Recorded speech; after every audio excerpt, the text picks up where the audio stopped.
So we have this Behlool stories part 2 here.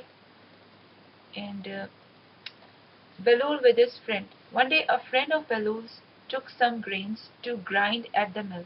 After grinding them he loaded them on his donkey and started home. Near Behlool's house his donkey began limping and fell. He called Behlool and said, "Give me your donkey so I can take my bundle home." Behlool had taken an oath that he would not give his donkey to anyone, so he said, "I don't have a donkey."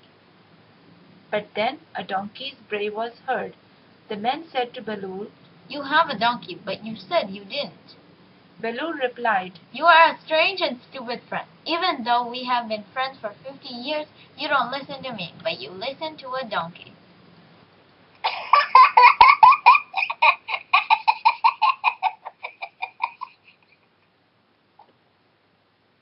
Behlool's discussion with the faqih. It is said that a famous faqih of Khorasan came to Baghdad. When Haroun heard of this, he invited the faqih to his court. He was respectfully welcomed and was seated next to Haroun and treated very importantly by Haroun. During their conversation, Behlool arrived. Haroun told him to take a seat. The faqih took one look at Behlool and said to Haroun, "The Khalifa's favors and likes are strange, that he likes an ordinary man and seats him close to himself." Behlool understood that the faqih was talking about him. So with all his might he turned to that man and said, "Don't be arrogant about your worthless knowledge, and don't judge my looks. I am ready to debate with you and prove to the Khalifa that you don't know nothing." The faqih replied, "I have heard you are insane, and I won't have anything to do with crazy people." I confess my insanity, but you don't acknowledge your misunderstanding." Haroun Rashid looked at Behlool angrily and told him to be quiet, but Behlool didn't listen to him and said, "If that person is so confident about his knowledge, then he should debate." Haroun said to faqih, "What is the difficulty? Ask Behlool some questions." He replied, "I am ready on one condition, which is that I will ask Behlool something. If he gives a correct answer, I will give him 1,000 dinars gold coins. If he cannot answer, he will give me 1,000 dinars." Behlool said, "I don't have anything of worldly wealth, not even gold dinars, but I am ready. When I answer your question, I will take the money and distribute it among paupers.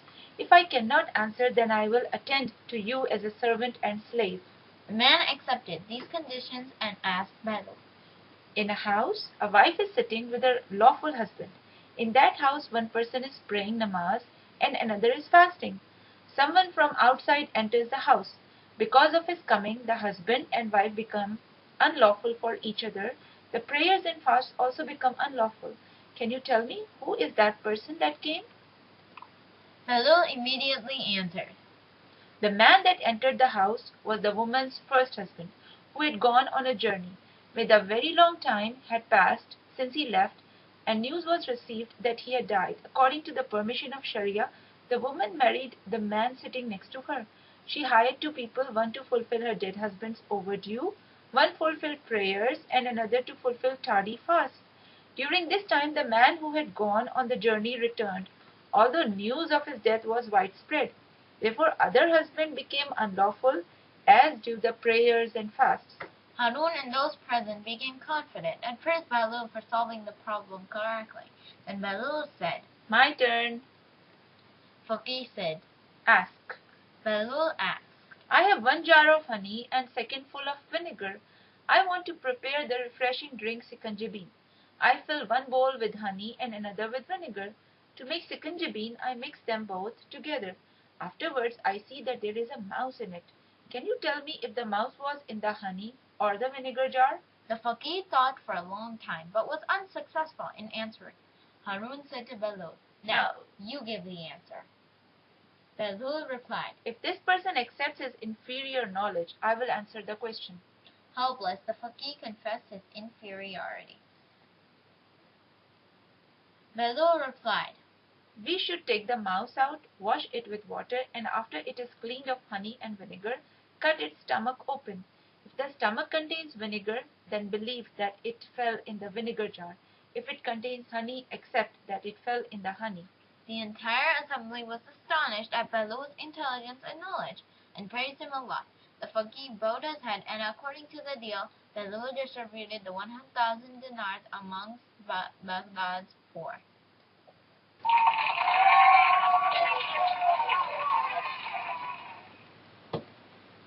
Behlool and a slave who was scared of the sea.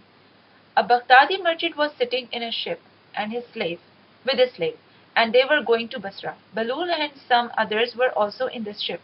The slave started crying because he was afraid of the ship's turbulent movements. Although all the travelers became annoyed at this, Behlool asked the slave's master permission to quiet him by some advice. The merchant agreed.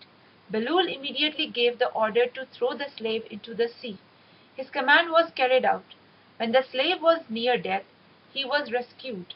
After that experience, the slave quietly sat in a corner of the ship. The travelers asked Behlool the reason why this act quieted the slave.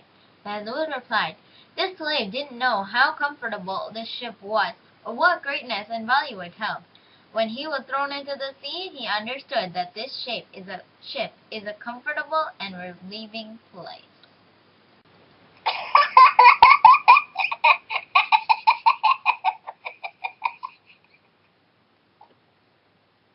Haroun asked Behlool another question.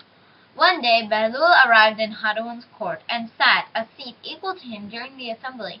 Haroun was surprised at Behlool's behavior, so he wanted to embarrass him. He said, Is Behlool ready to give an answer to my question? If you don't go back upon your promise like you did before, I agree. If you immediately answer my problem, I will give you 1,000 dinars. If you cannot answer, I will give the order to shave your beard and mustache, and to make you ride on a donkey through Baghdad's alleys and streets with disgrace and dishonor. I have no need of dinars, but on one condition I will agree to answer your question. What is your condition? If I agree the answer to your problem, I want you to give the order that insects should not bother me. Haroun bowed his head for a moment and said, "This is impossible. Insects are not my subjects." Then what does that worried person hope for if he cannot even compete with or control insects?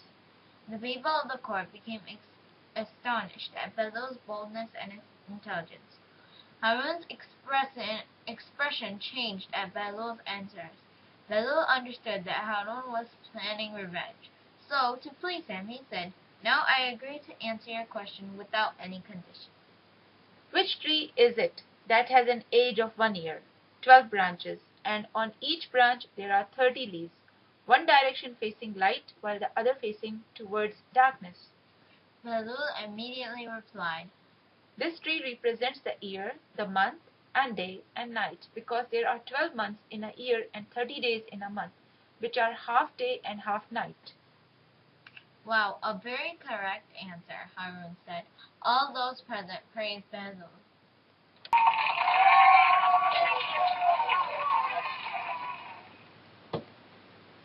Behlool and the Amir of Kufa.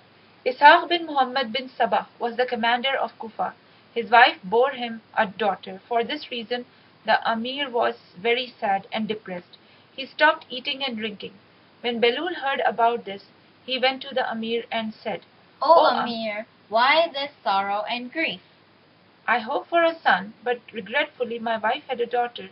"How would you like it if Allah gave you, instead of these beautiful hands and feet, a healthy and perfect girl, a crazy boy like me?" The Amir of Kufa laughed uncontrollably at Behlool's speech, and thanked Allah, ate his meal and drank water, and permitted people to come and congratulate him.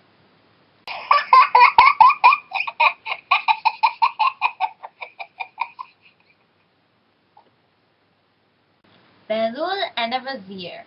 One day a Vizier said to Behlool, "The Khalifa has made you Amir and commander of dogs, chickens, and pigs." Behlool replied, "Then from now on, don't disobey my orders, because you have become my subject." All of Vizier's companions laughed. The Vizier was very ashamed and embarrassed because of Behlool's reply.